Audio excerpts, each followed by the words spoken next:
Karena kan gue ganteng. Ya, aktor terganteng di Indonesia cuma gue, Satria Mulia. Ya udah kita ketemu aja bro, kata gitu. Biar kita nanti proses ke jalur hukum gitu. Oh gue ditantangin nggak bisa. Intinya gue akan ada di setiap orang yang viral.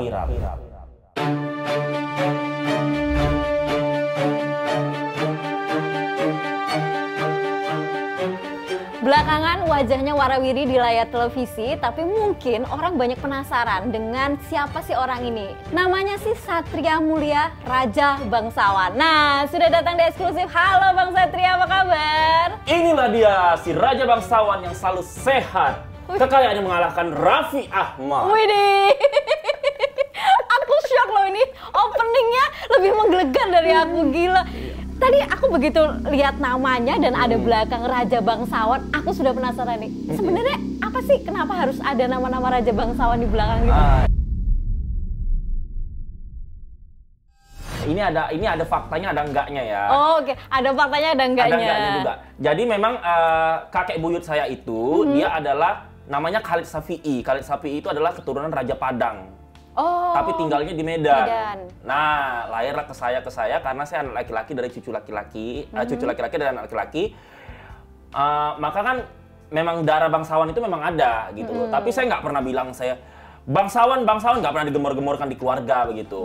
Nah, kenapa sampai saya bawa ke entertainment? Awalnya dulu kan saya beberapa kali sering main tuh ke apartemennya Lucinta Luna. Oke. Karena kita dulu sama-sama anak Mami Online. Gitu. Jadi Lucinta Luna, Mami Online tuh yang banyak tahu tuh gua sebenarnya, gitu kan. Nah, udah akhirnya gua lihat si Luna kan dulu suka ratu-ratu gitu kan. Iya, bener. Akhirnya itu gue ciptakan, kenapa gue nggak jadi Raja Bangsawan, toh juga kakek buyut gue memang turunan bangsawan. Apalagi gue bener-bener punya gitu. Darah bangsawan. Iya, jadi kakek buyut gue tuh namanya Khalid Safi'i. Kalau orang zaman dulu di Medan dan di Padang itu pada kenal sama dia begitu.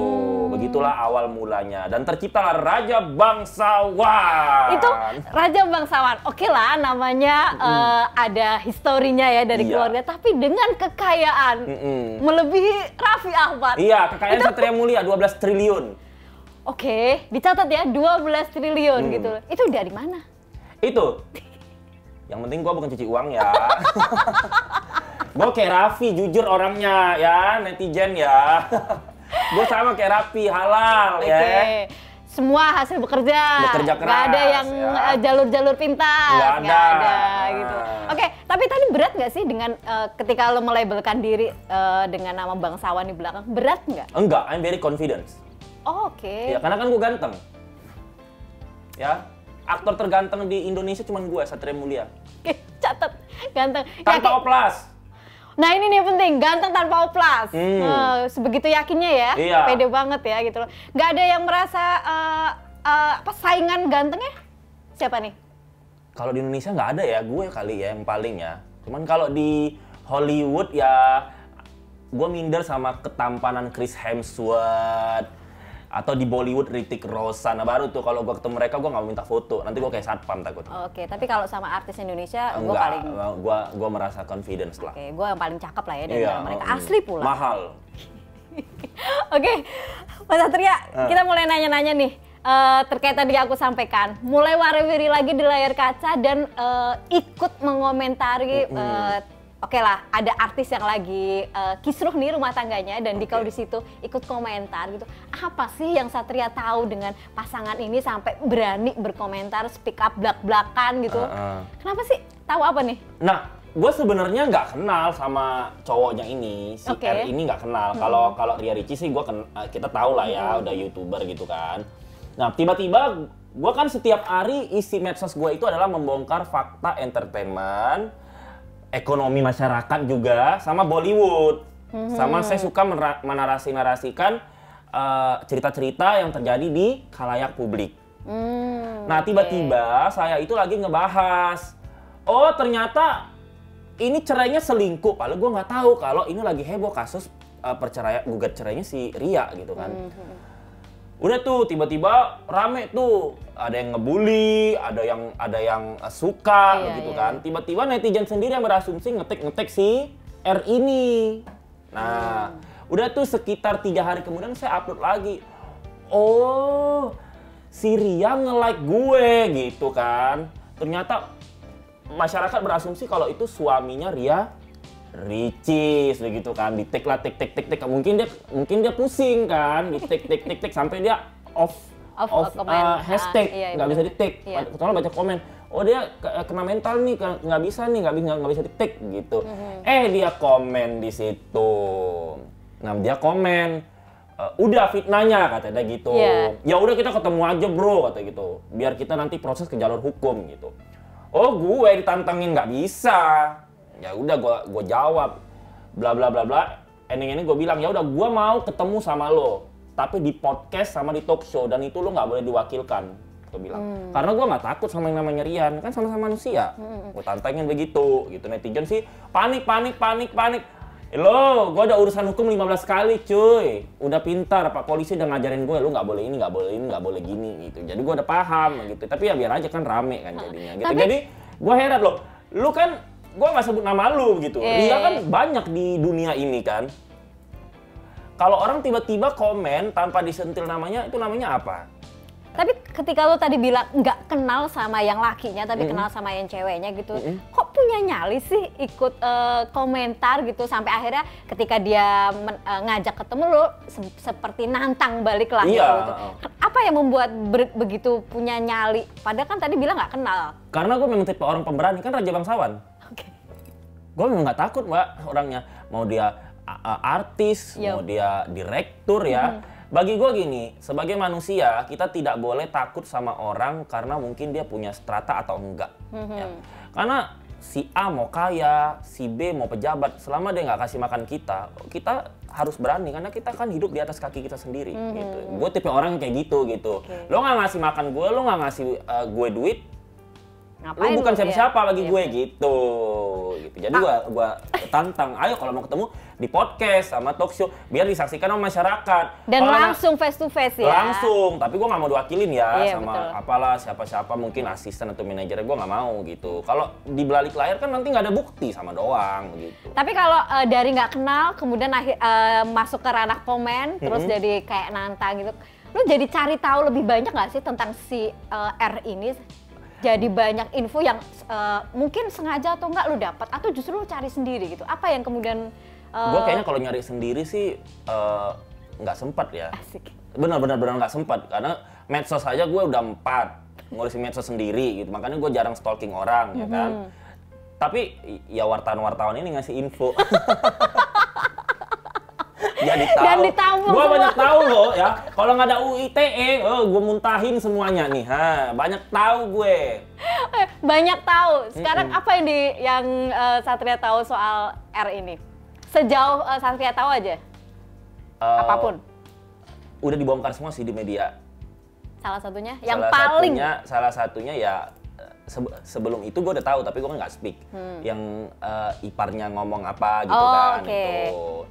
Terus yang kayak udah pisah lama ya gitu. Itu gue udah tahu sebelum terkuak ke media gitu. Cuman kan gue nggak bahas itu. Karena mungkin nggak ada hubungannya juga kali ya. Sampai akhirnya disentil duluan ya. Iya, dan gue jujur aja kalau gue tipe orang nggak tahu masa lalu si A si B, gue nggak akan ngomong karena gue bukan tipe orang yang suka ngarang. Ya kan? Bukan tipe orang yang suka ngarang, artinya apa yang disampaikan hari ini pun real ya, bener ya, fakta ya. Gitu. Oke, setelah sebelum kita mundur lagi nih, tadi seperti yang gue bilang selalu muncul dalam momen-momen yang heboh, yang rame gitu. Iya. Sebelum dengan ini kan juga pernah agak rame beritanya. Saya viral selama 8 tahun, kayaknya setahun 2 kali deh. FYP mulu kan. Tahun lalu masalah kasus itu. Iya, dengan pasangan yang itu juga yang hampir pisah tapi kemudian nggak pisah gitu loh. Sebelumnya masalah K-pop pernah juga. Oke, yang pasangan hampir pisah tapi nggak jadi pisah. Satria kan juga rame nih gitu loh. Itu juga gimana no? Awalnya ikut menjadi komentator atas cerita orang, tapi kemudian akhirnya ternyata mereka berdamai. Sekarang gimana? Ini pasti ada hater, ada fansnya ada di sini nih ya. Soalnya lagi nggak viral, gue males bahas sebenarnya gitu ya. Justru nanti dibahas gini viral lagi. Iya, jadi ini gue bahas ya. Jadi gue sebenarnya nggak ada problem sama si Rizky. Ya, tapi kebetulan kan kalau Rizky ini gue akuin, gue ke Jakarta ini 2013. Nah, itu udah bersirkel dengan manajemen artis, IO, dan itu kelasnya bukan daerah, kelasnya kelasnya nasional begitu. Karena kan gue juga satu model majalah sama si Rizky. Ya, tapi nggak seangkatan. Ya, gue duluan. Tapi karena gue kuliah gue juga model majalah itu dulu, 10 finalis dari seluruh Indonesia. Tapi karena gue kuliah, jadi gue harus ke Solo. Kan gue kuliah di Solo tuh. Di mana? Di UNS, 11 Maret. Ya. Okay. Nah, akhirnya gue balik lagi ke sini setelah wisuda. Nah, setelah wisuda itu, ya udah akhirnya gue bersirkel kan ke manajemen. Nah, 2017 atau sekitar 2018, mulai dengar tuh kiri kanan tentang si Rizky gitu. Dari manajemen, dari IO begini A B C D E, ada yang nggak bisa diungkapkan di sini kan biar kita aman semua gitu. Jadi kalau si Rizky ini jujurnya gue tahu masa lalunya, karena jujur si Rizky ini sama kayak saya, tipe di entertainment berjuang dari nol. Sama-sama memulai. Sama-sama memulai. Merambah karir. Cuman orang memang kita jujur dia terkenal karena sejak menikah dengan Lesti gitu kan. Karena waktu gue peran utama, gue kan punya film tuh Moonrise Over Egypt tuh, syutingnya di Mesir. Si Rizky masih figuran. Tapi itu lo sudah kenal sama Rizky? Manajernya itu sering nyebutin nama dia. Oh, tapi belum kenal ya? Belum kenal, iya. Jadi memang banyak banget manajemen artis itu ngobrolin dia kan. Masalah honornya pun saya tahu dulu. Si Rizky ini sama kayak gue, jadi berjuang dari nol begitu kan. Tapi kalau si Rian ini selama saya berjuang di Jakarta casting nggak ada wajahnya, jadi saya nggak kenal, nggak tahu masa lalunya juga. Ya taunya waktu dia akhirnya dia nikah sama Ria Ricis gitu, jadi beda gitu. Oke, berarti kalau sama Rizky memang ada kesamaan dalam profesi pekerjaan lah dari awal, meskipun tidak bertemu secara langsung. Kemudian gitu. circle-nya dia, circle-nya gue, dan jadi, itu bukan circle dia jauh ya, itu circle-nya dia banget. Yang benar-benar deket lah ya. Deket gitu, sampai dia bahkan sampai dia beli mobil ABCB sebelum dia ngetop. Saya tahu karena orang pasti ngomongin gitu. Kenapa sih harus sampai seorang Rizky diomongin? Enggak, sebenarnya bukan dia. Lu jangan pede juga ya Rizky. Bukan lu doang diomongin, banyak. Cuman kan pada saat itu yang lagi hype-nya kan dia gitu. Coba yang lain yang lagi hype.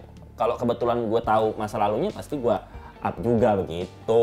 Waduh, ini kayaknya circle-nya up to date banget nih dari karena saya gabungnya bukan di manajemen artis esek-esek. Circle saya itu manajemen artis yang papan atas di tahun 2013 sampai 2020 gitu. Kalau manajemen artis yang sekarang saya udah nggak tahu karena saya nggak pakai manajemen, udah terkenal ya kan. Aku seneng nih kepedeannya. Kepedeannya luar biasa, tiada tanding. Setelah sama Rian, flashback mundur ke belakang sama Rizky gitu. Kak Satria tuh juga pernah berkomentar, aku lupa sih isi komentar, tapi soal almarhumah Vanessa. Oh iya. Iya. Kalau itu punya kedekatan seperti apa nih? Vanessa itu adalah orang yang baik. Jadi kan kalau di dunia artis itu, ketika kita jadi junior, ada senior yang agak angkuh, banyak gitu. Tapi fansnya banyak karena dia kalau di kamera, padahal di balik layar kita orang saya hanya orang-orang tertentu yang tahu. Iya, saya lihat ada itu aktor A yang fans banyak banget memuja-muja. Siapa kan dia? Itu kalau minta foto dimaki. ANJING lagi. Gue lagi sibuk. Gitu. Jadi banyak yang begitu, cuman kan netizen nggak tahu. Mereka tuh taunya Satria Mulia itu nyablak, fitnah, bukan. Padahal bahkan gue sering tantang netizen, lu kalau nggak percaya ke Jakarta, lu casting jadi artis biar lu bisa merasakan syukur-syukur lu keterima casting. Takutnya muka lu nggak memadain gitu ya kan. Nah, minimal gitu. Ketika ke Jakarta ikut casting tahu dulu nih circle-nya seperti ini gitu. Iya, karena biar melihat langsung gitu kan. Jadi Vanessa itu ini mungkin lagi ngambek sama si Mas Dodi, ya kan? Gue nggak tahu dia lagi ada masalah sama bokapnya, gue nggak tahu. Tapi pada saat cerita-cerita itu kan kita lagi happy-happy tuh pas lagi break. Dia memang cerita kalau ya lu enak lah kalau bapak gue kan bapak tiri katanya gitu. Oh dia sempat curhat gitu? Dia sempat curhat begitu. Nah gue masih menduga-duga apakah ini benar atau enggak begitu kan. Karena Vanessa mau ngomong kayak gitu. Nah si Mas Dodi laporin gue ke polisi. Nah, terus kasusnya mandek kan, gitu. Karena kan, ya ampun cuman dikatain gitu doang, baper amat. Kadang itu yang saya kasihan lihat public figure kita ini, mereka itu terkenal belum siap. Iya. Jadi mereka nggak kuat mentalnya ketika cuman dikatain itu doang, gitu. Apa kabar gue dikatain tiap hari? Anak haram ini ono. Sejak kapan gue jadi anak haram? Tadi kalau misalnya lu merasa punya circle pertemanan artis yang nasional lah, beberapa lu deket gitu, even itu kemudian deketnya karena lu viral duluan mengomentari atau enggak whatever lah gitu. Tapi siapa sih teman artis Satria yang ibaratnya apa ya, dekat dan mungkin percaya curhat apapun sama Satria, ada nggak? Faivi kali ya. Oh. Saya sempat dekat sama Faivi sebelum dia nikah gitu kan. Cuman yang prinsip saya itu gini loh, kalau di entertainment itu tidak ada teman dekat. Nah, iya. Adanya teman kerja. Betul. Jadi kita seperti di kantor aja, ketika kita syuting, kita ngobrol, ketika pulang ya urusannya masing-masing gitu. Karena di entertainment ini kebanyakan hypocrite, baik di depan, di belakang ngukur, ya kan? Kita nggak pakai herme, di belakang dia ngujat. Jadi saya tipe orang, lu teman kerja gue gitu, urusan masalah nanti masing-masing. Contoh ya, banyak banget ya artis-artis dipuja sama temen-temennya, bla bla bla. Ketika dia masuk penjara narkoba, siapa yang jenguk? Paling 1-2, kabur temennya semua kan. Hilang di saat temannya susah. Iya, karena semua udah punya problem masing-masing gitu. Dan itu nggak bisa disalahkan, kita juga harus mempackaging diri kita kayak gitu juga, supaya kita nggak kecewa begitu. Karena kita kan punya problem sendiri juga kan di kehidupan kita. Tapi tidak punya teman dekat, oke lah, kecuali Faivi tadi ya, tidak pernah membuka untuk menjadikan tempat curhat, tapi kemudian kamu tahu banyak hal, itu kan dari katanya-katanya atau mungkin tahu sendiri gitu. Kenapa sampai seberani itu ngomong tentang si A yang notabene mungkin tidak punya kedekatan secara emosional, atau komentar tentang si B yang mungkin tidak pernah intens cerita atau dia pernah curhat ke kamu secara langsung gitu. Kenapa sampai seberani itu? Pertama, saya itu tipe orang nggak suka ngorek. Tapi pada akhirnya berkomentar adalah mengorek kan? Enggak dong, kita menyampaikan orang yang cerita tanpa kita tanya. Paham kan? Jadi kita lagi mungkin orang kalau bukan di entertainment nggak paham ya, mungkin mas produser pasti paham lah, kita lagi nongkrong-nongkrong pasti ada aja tuh cerita kan, si manajemen artis ini, si artis ini, paling kita cuma dengerin. Jadi karena ada cerita kita asik kan gitu kan. Nah karena gue di media sosial, tujuan gue ini sebenarnya baik sih, tapi banyak juga yang pro ke saya kan. Buktinya kan like di TikTok saya 2,2 juta umat udah kan gitu kan. Jadi membuktikan oh ternyata 2,2 juta ini suka dengan ocehan gue begitu kan gitu. Nah di podcast, di talkshow manapun, saya selalu menyampaikan bahwa niatnya satu gini. Kalau lu tahu dunia entertainment seperti apa yang gue jabarkan, netizen kan bakal punya anak cucu kan. Iya. Nah, anak cucunya ini pasti banyak generasi muda pingin dari kampung, dari daerah jadi artis kan. Nah, jadi kalau mereka SDM-nya tinggi, mereka kan mengambil dari sisi positifnya. Oh, berarti nanti anakku terus cucu aku kalau jadi artis ke Jakarta akan lebih mempackaging diri untuk harus berpendidikan supaya nanti bisa menentukan mana yang baik, mana yang buruk. Kan ngefek juga kan. Cuman kan kadang netizen ini lihat saya emosi juga, jadi nggak nyampe otaknya. Karena secara sepintas atau secara kasat mata yang disampaikan adalah kayak mengomentari hal-hal negatif terus. Jadi ketika punya niat baik seperti itu, orang sudah kan ketutup nih dengan ocehan-ocehan Satria duluan yang mengomentari si A, si B, apa segala macam gitu. Karena mereka nggak berpositif thinking atas yang saya jabarkan gitu. Kalau mereka menelaah filosofinya dalam, pasti pasti mereka jadi takut. Tuh. Jangan kayak saya dulu awal ke Jakarta. Nah itu, kenapa awal ke Jakarta polos banget, pas ngelihat entertainment terkejut. Narkoba kiri kanan, saya kabur. Di lokasi syuting pakai narkoba loh, Mbak. Lokasi syuting gitu kan. Makanya saya paling anti kalau misalnya kita syuting itu pulang itu kan saya nyetir sendiri tuh kan dulu ya. Itu pasti tumpang-tumpangan kan. Saya paling takut. Oh, takutnya karena dia bawa dan lu nggak tahu apa-apa, nggak ikutan, kena kalau lagi apes-apesnya gitu. Iya gitu. Itu salah satu edukasi buat masyarakat yang mau terjun ke entertainment gitu.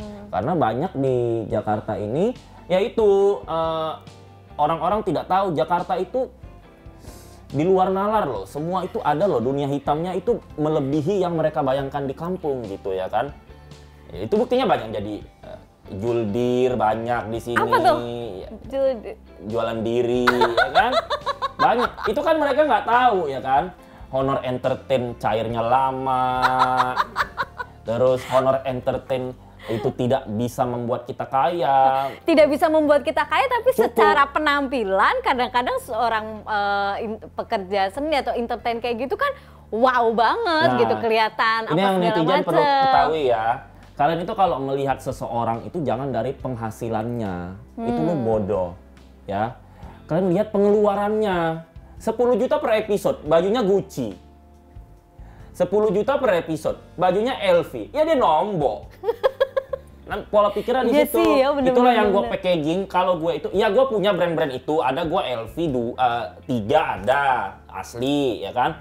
Gucci juga ada, tapi gue nggak mau mempackaging diri gue setiap gue tampil gue harus dengan barang-barang branded itu. Iya, karena gue nggak mau dibodoh-bodohin dengan itu. Karena kan apa ya, masa sih lu mau haus pujian doang, toh lu susah nanti yang muji-muji ini juga akan hilang. Kabur kok begitu. Jadi disitulah gue merasa mental gue lebih kuat daripada mereka gitu. Nih. Soalnya gue jujur ya, kalau lihat TikToker nih ya ampun, dandan dulu. Kalau gue nggak pakai baju, gue TikTokan aja, pakai singlet 40.000. Tapi bukan gue TikTokan, tapi bukan berarti gue nggak punya duit, karena gue kan lagi santai, enjoy, tiba-tiba lewat tuh kan. Ide.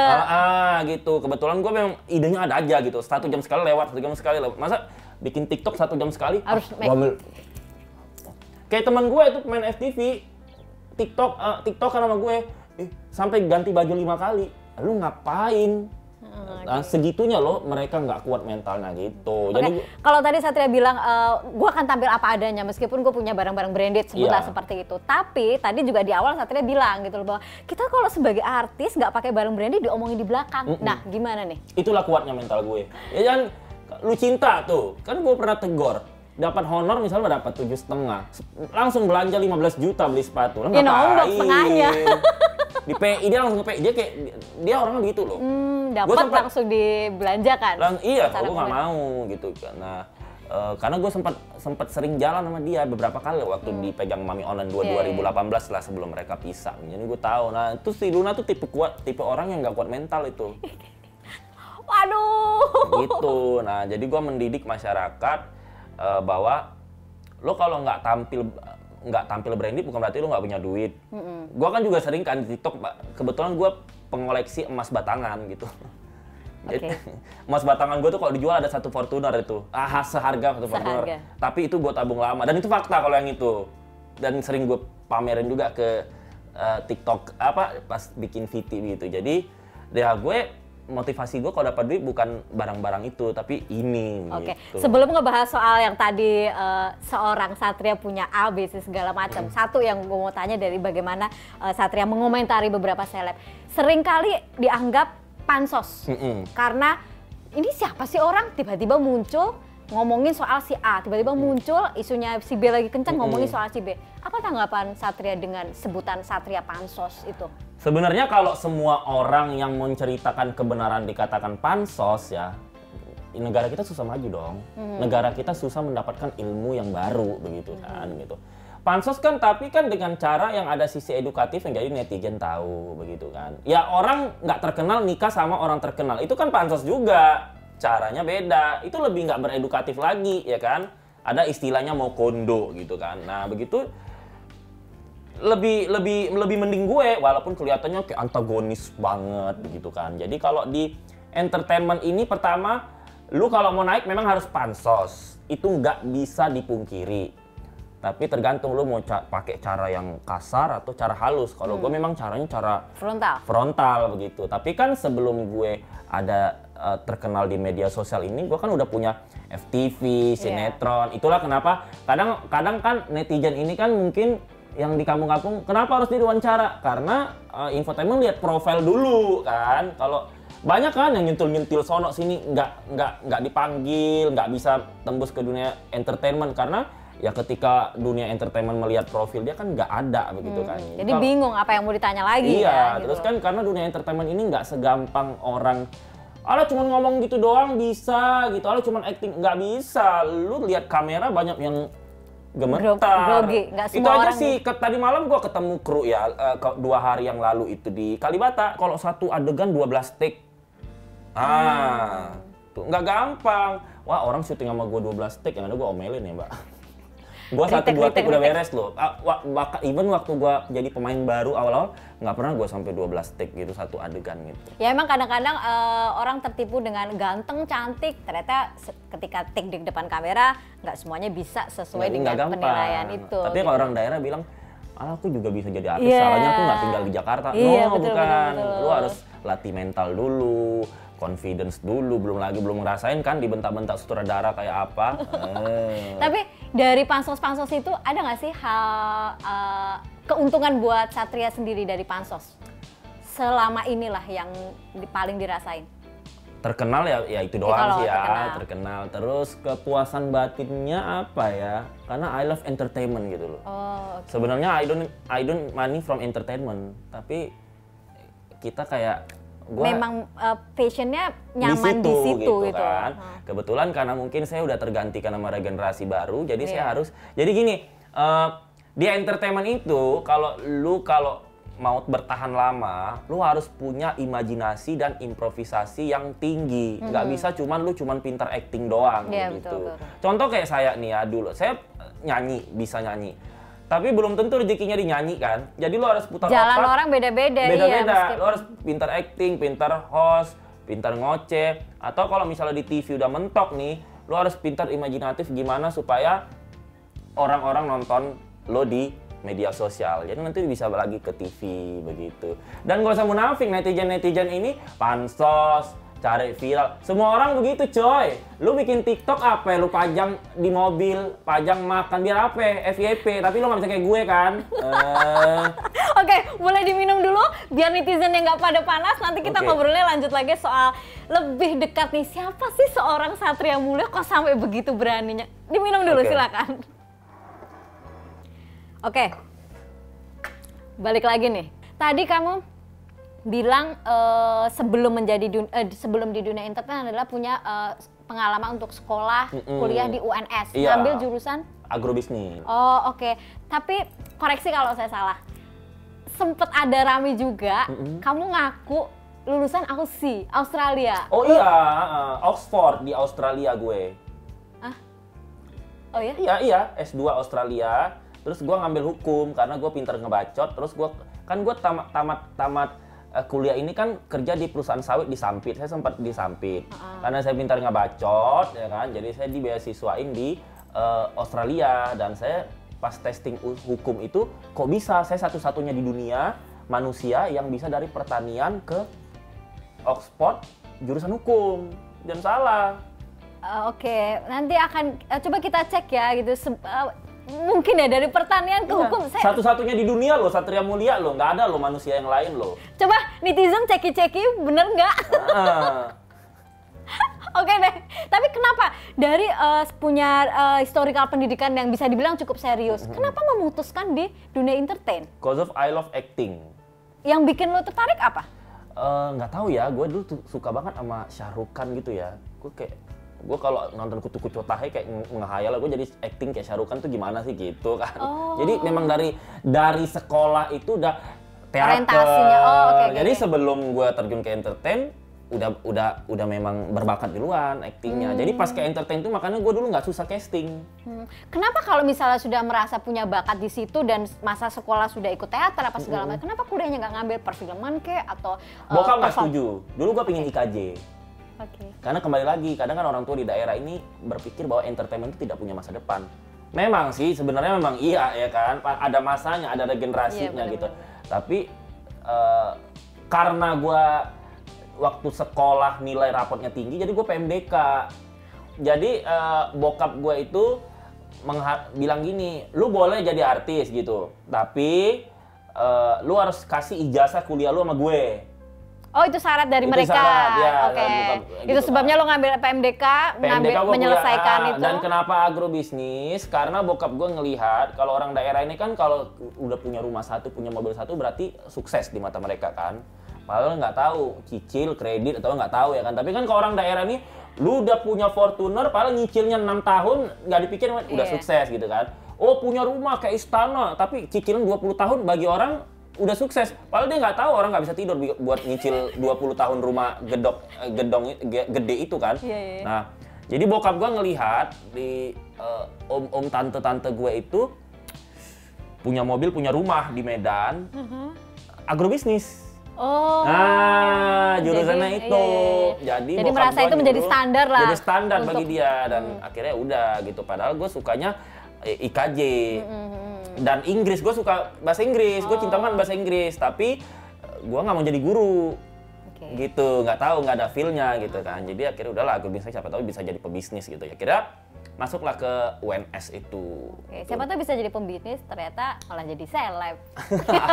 Tapi kalau tadi ngomongin orang ngelihatnya wow gitu dengan bisnis, dengan studi gitu.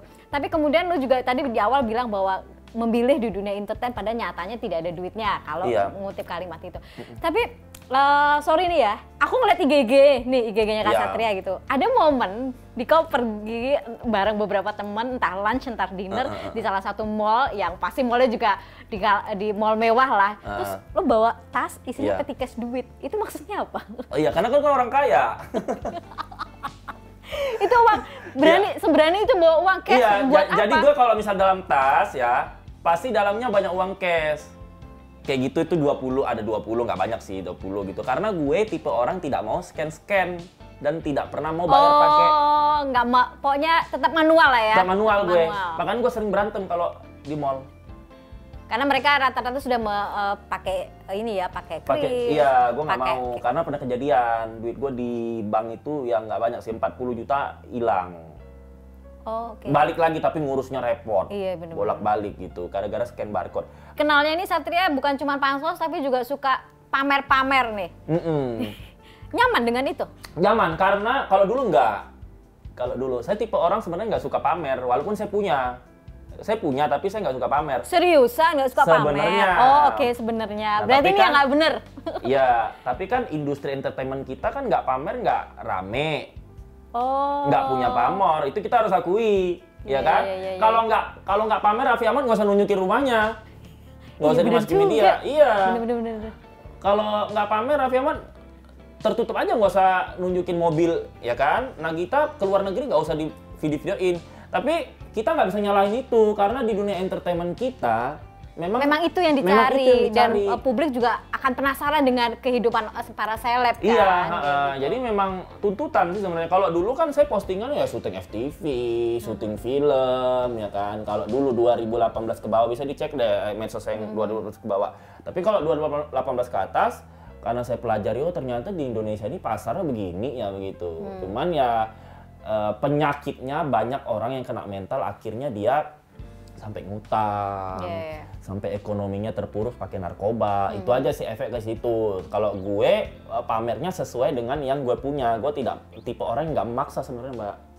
Tapi netizen itu mikir gue tipe orang yang memaksakan. No, gue tipe orang yang kalau gue lagi makan, lagi shopping, lagi jalan ke luar negeri, berarti gue memang punya memang ada duitnya ada dana gitu. Buat alokasi ke situ. Gitu. Karena di keluarga gue paling terkenal adalah orang yang tidak suka pinjem duit dan tidak suka dipinjemin. Oh. Nah itu kalau keluarga udah tahu banget gitu. Jadi gue tipe orang yang nggak memaksakan hidup gitu. Kalau gue maksain hidup, ya mungkin gue setiap talk show, setiap bikin TikTok ya kayak yang mereka LV dulu, Gucci dulu, ternyata ketahuan rumahnya ngontrak ya kan. Ya, saya nggak mau kayak gitu. Jadi kalau netizen lihat Satria Mulia pamer berarti memang skalanya rezekinya segitu gitu. Cuma kan netizennya kan karena dia nggak bisa dia iri ya kan, bully-bully aja. Ya, gitu. nah netizen bully-bully karena gemes nih sama ini Satria pamer mulu, pansos mulu. Iya, nah bener. ketika lu juga akhirnya kan Satria nih banjir bulian, hujatan, kena mental nggak? Enggak. Seriusan?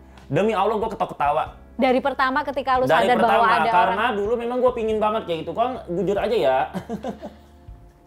Pingin dihujat dong. Ini gara-gara lu Ayu Ting Ting ini. Nah, kembali ke situ ada sejarahnya. Kenapa? Jadi kan gue belum ada TikTok itu kan. Ayu Ting Ting kan hater banyak banget betul, kan. betul, sampai udah dimaki inilah itulah ya kan, sampai si Papi Rojak ya kan ngelabrak orang gitu kan. Gue baca buliannya, ini nggak tidur nih si Ayu ini pasti ya kan, atau nggak dibaca kali sama dia gitu kan. Tapi dalam hati itu sering banget terbesit gini, lu ya Allah gue pingin banget deh dibully rame-rame begini gitu. Kejadian sekarang. Dibully dan lu nikmatin ya? Nikmatin, ketawa. Lu baca semua bully-bulian itu? Kalau lagi nggak ini, luang, kalau lagi luang. Tapi ada yang bikin lo merasa mungkin lo nggak sampai ekspresif gimana, tapi misalnya ada kalimat yang bikin lo agak nyesek atau apa segala, pernah nggak nemuin? Enggak sih, biasa aja gitu.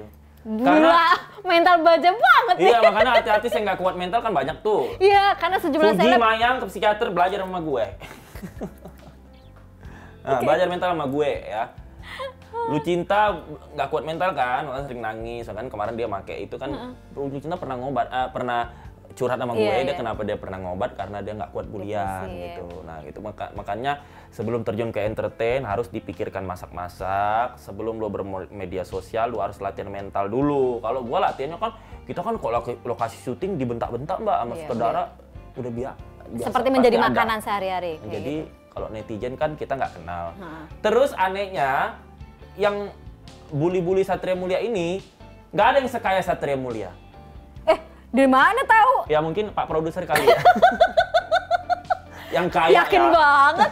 Yang ada yang lebih kaya dari Satria Mulia. Kan kelihatan kan akunnya kan, bla bla bla. Tapi nggak apa-apa, karena saya butuh mereka juga. Oke. Bahkan waktu saya ke Singapura, ada TKI minta foto, saya bilang, jangan bosan-bosan bully gue ya mbak ya. Saya bilang gitu, nggak ada mah nggak rame. Oke viewers, jangan bosan-bosan bully. Ntar abis ini juga lo harus bully-bully nih.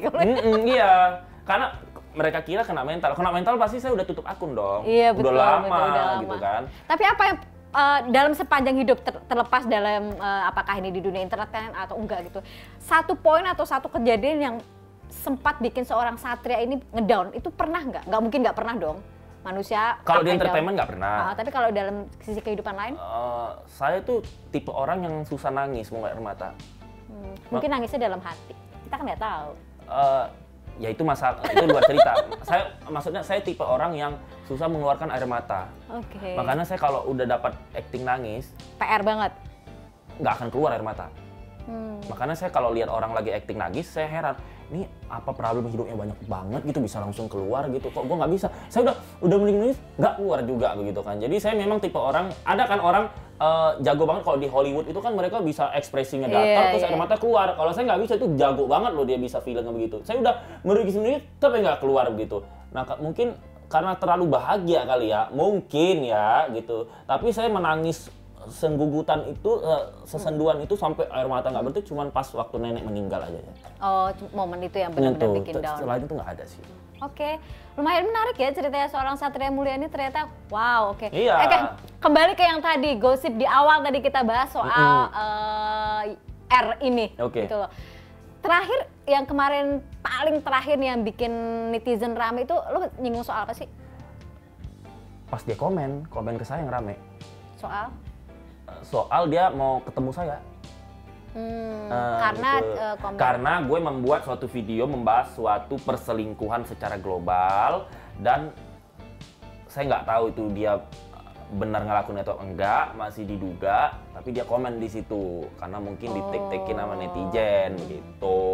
Oke, ini loh yang bikin geger poinnya. Terus dia komen di situ kan, intinya kok itulah kan kembali ke mental tadi gitu. Masa cuman nggak siap dia nggak siap begitu. Makanya buat para pendatang-pendatang baru ya, gua kasih tahu, lu sebelum bermedia sosial, sebelum jadi artis, latihan mental dulu deh. Lu kalau udah terjun di entertain, waduh, banyak yang ngobat. Banyak banget yang ngobat karena mentalnya nggak kuat. Gitu. Oke. Terakhir nih sebelum closing, ada dua yang bikin menang. Satu, ada nggak pesan, karena tadi Kak Satria mengomentari pasangan ini ya, gitu. Pesan buat pasangan ini deh, pasangan yang kemarin bikin heboh. Oke, kalau saran saya sih sebaiknya dibicarakan dulu sebelum berpisah. ya. Kalau saya pinginnya rujuk. Nasihatnya bijak banget ya. Iya, karena saya nanti kalau menikah kan takut juga kan. Oh iya gitu, betul. kan. Semua Karena orang tidak pengen menikah berakhir pisah. Iya, Kan? makanya saya nggak mau buru-buru. Rata-rata yang buru-buru ini pasti pisah karena masih labil gitu kan. Nah jadi kasihan anaknya juga begitu. Dan yang cowok ya seperti kita tahu lah, pasti terbesit di masyarakat ya, kita nggak usah munafik, si cowok menikahi si cewek pasti selain memang ada rasa cinta, mungkin karena kebersamaan cinta itu terjalin, pasti nikah karena pengen jadi artis juga, ya kan? Nggak mungkin kalau nggak pengen jadi artis ya berarti dia nggak ikut casting, ya kan? Pasti kerjanya ke kantor, ya nggak? Ya kan Mas, itu kita nggak usah munafik aja, dan itu bukan kesalahan, itu namanya hasrat obsesi manusia yang gue juga punya begitu kan. Nah, jadi si cowok karena sudah melakukan itu sayangi istri dan anak. Namanya perempuan tuh kan pasti wajar yang ngambek-ngambek ya. Dipeluk sekali dua kali paling juga ini ya kan, baik lagi asal jangan gengsi-gengsian ya kan. Entahlah ya.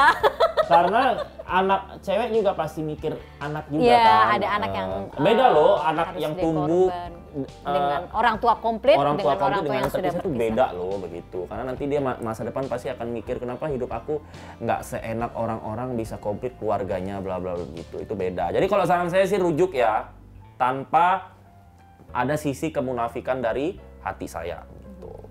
Ini mau closing mendadak bijak loh Des. Oke, yang satu lagi, spill ada gosip atau sesuatu yang mungkin Kak Satria tahu tapi mungkin banyak orang nggak tahu, ada nggak sih? Ini 3R ini pasti akan cerai.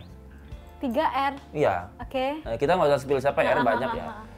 Karena saya tahu masa lalunya dari circle-circle seperti apa, terus karakter jiwanya dari teman-teman wartawan di balik layar yang bertemu langsung.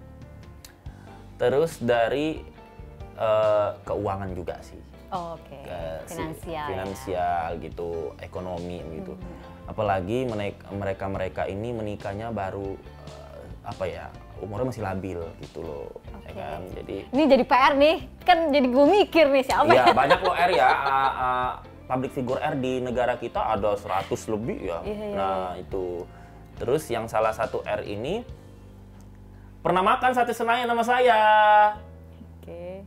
Saya sama manajer saya cewek, dia sama gadunnya. Nah, puas nggak lo? Nah, berempat. Terus tiba-tiba nikah, saya shock aja, oh gitu. Tapi orangnya baik banget, makanya saya nggak. Ya lu jangan viral nanti gue bongkar. Oke deh, ini udah bikin viral nih hari ini, udah speechless banget dengan ceritanya Kak Satria. Intinya gue akan ada di setiap orang yang viral. Kalau nggak mau gue sentil, jangan viral. Gampang, ya kan? Lu nggak mau disentil, nggak mau digibahin, jangan jadi public figure. Ya nggak sih, ya kan Mbak? Gue aja tiap hari dibully, ya gue santai-santai aja, karena gue udah siap, ya kan? Gitu. Udah menyiapin mental dari awal sebelum udah, gitu kan. Jadi, netizen gak usah munafik, lu juga pingin banyak kok yang stitch sono sih ini lagi bermasalah, tapi lu nggak dilirik ya kan, karena lu nggak laku. Kalau gue kan laku. Bintang tamu 10 talk show loh. Baiklah. Pokoknya obrolan hari ini yang tadi ada beberapa banyak juga lah ya yang bijak-bijak harus diambil lah oleh semuanya. Tapi kalau yang agak-agak gila bikin emosi netizen lagi, ya udahlah ya buat cerita aja. Yang penting thank you banget Kak Satria sudah datang di eksklusif, udah buka-bukaan, bongkaran yang nanti bakal ada yang ketangkap narkoba lagi kok. Thank you sudah datang di eksklusif. Sukses juga buat karirnya, buat sukses buat Kak Nono. sama-sama, thank you.